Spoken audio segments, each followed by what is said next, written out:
посылочка оттуда, а внутри товар от самой, наверное, пафосной фирмы по производству фонарей, а именно Olight. В данном случае девайс называется по-простецки Pen 3, то есть ручка третья по счету. Номер 3 говорит о том, что это уже не первая попытка у Лайта в смысле в тактику ручки. Была как минимум еще вторая и, видимо, первая, а учитывая, что у них еще и мини-версии были, так что ручек у Лайта, как выяснилось, до хера. Ну, понятное дело, раз Olight — это фонарная контора, где-то тут будет, ну, как минимум один фонарик, но об этом чуть позже. Поначалу поговорим про прямое назначение, то есть про ручку. В комплекте положен дополнительный стержень. То есть внутри ручки уже один есть, и еще в комплекте второй запасной. И я поначалу хотел сказать, что это самый обычный маленький стержень для ручек, толстенький такой, и найти ему замену не будет представлять никаких проблем, пока не начал разбирать другие ручки, до которых добрались мои ручки, которые используют подобный стержень, и с удивлением на этот раз для себя обнаружил, что вот эти самые стержни, оказывается, бывают из разных материалов, то есть металлические и пластиковые, но это более-менее очевидно. А еще они бывают разных размеров, а еще всякие ебанутые фирмы типа Montblanc делают эти стержни с резьбой, сука. Я вообще думал, что такой стержень бывает только один, вот этот вот паркеровский. Просто у меня в детстве была паркеровская ручка, и там был такой стержень. И была еще советская ручка с подобным стержнем, и они между собой не подходили, потому что у паркеровского была такая корона, которая, собственно говоря, обеспечивала работу автоматики. Но неважно, короче, это я все к чему. Ни хера. Стержни здесь не совсем обычные, и он еще обязательно должен быть металлическим. Почему, объясню потом. Но учитывая то, что у нас развита интернет-торговля, наверное, чисто теоретически не будет представлять никаких проблем приобрести эти стержни за самые разные деньги. Но вот так вот с наскоку в первом подвернувшемся канцелярском магазине ты, скорее всего, эти стержни не найдешь. Ну, то есть приобретением стержней нужно озаботиться и как-то заранее их покупать или покупать их впрок там и так далее. То есть помимо дроча на фонари, у тебя еще появляется дрочь со стержнями для ручек. Она увешана просто предупредительными наклейками. На одной написано «Прочитай меня». Я сначала решил, что «Прочитай меня» относится ко второй наклейке, где написано, что здесь у нас лазерное устройство третьего класса. Но нифига подобного. На обратной стороне наклейки «Прочитай меня» написано, что здесь еще можно активировать фонарь красного цвета. Именно красного цвета там светоидиотик. Ультрафиолетовый я еще мог бы понять. Но зачем нужен красный цвет, я не очень понимаю. В фотолаборатории, что ли, использовать? Ну да ладно. В этой ручке, учитывая, что один из них двухцветный, 3 фонаря.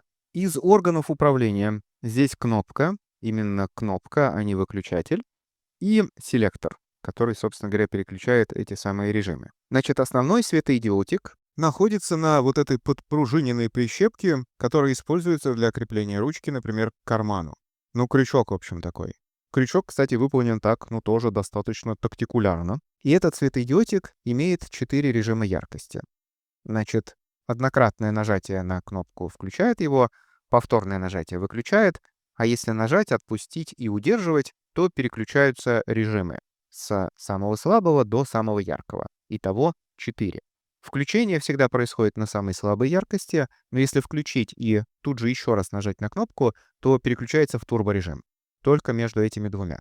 Двойное нажатие включает красный светодиодик. У него всего 2 режима. И переключать их можно тоже. Либо повторно 2 раза быстро нажать, либо включить, потом нажать кнопку и удерживать ее. И он будет переключаться между двумя режимами яркости.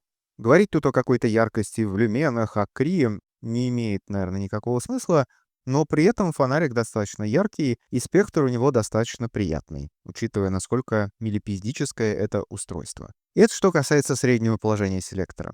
Если переключить его в положение вверх и нажать на кнопку включения, то загорается тот самый лазер зеленого цвета. Лазер светит сверху. И мне нравится, что эта часть ручки здесь находится под таким скошенным углом, чтобы если ты вдруг случайно включил лазер, пока держишь ручку и что-то ей пишешь, минимизировать шансы того, что он засветит тебе в глаз. В принципе, ничего страшного в этом нет, по крайней мере, от одного раза со зрением ничего не случится, но тем не менее это, конечно, неприятно.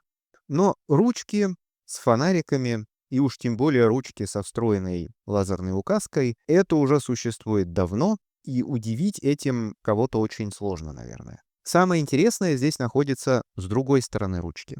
Дело в том, что в самом низу, в том месте, откуда выходит уже стержень, установлено два светодиодика, и вокруг них есть круглый диффузор. И если перевести селектор выбора режимов работы в самое нижнее положение и нажать на кнопку, то свет загорается снизу и подсвечивает то, что ты пишешь.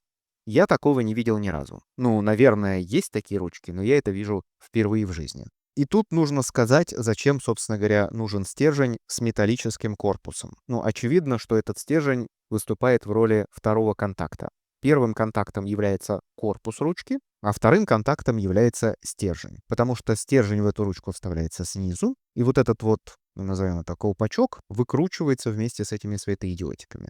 Кстати говоря, по поводу колпачка, мне очень нравится, что его здесь нет. То есть его невозможно проебать, потому что его нет. Дело в том, что у предыдущих моделей ручек от Olight вроде бы колпачок был, но я не уверен, потому что я их не видел. Соответственно, нижние светодиодики имеют только один режим, то есть либо включено, либо выключено. Диффузор представляет из себя матовую полупрозрачную трубку, то есть в тот момент, когда выдвигается стержень, в какой-то момент он может задевать этот самый диффузор, а поскольку, по крайней мере, дефолтные стержни гелевые, есть вероятность, что диффузор будет засираться, но это не точно. Кроме того, если нажать на кнопку включения и удерживать ее, то основной светодиодик, который на крючке, мигнет, и ручка переключится в режим, когда она светит, только если нажата кнопка.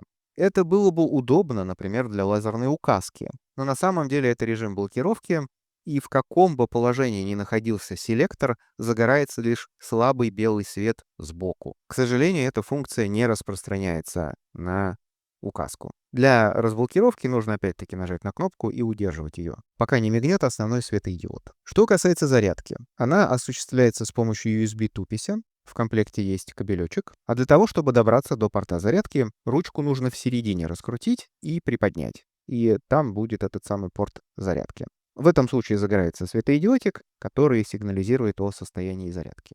И, кстати говоря, я понял, у старых моделей это был не колпачок, это был специальный проприетарный зарядник, в который, тем не менее, вставлялась USB, а сверху ты в него запихивал ручку.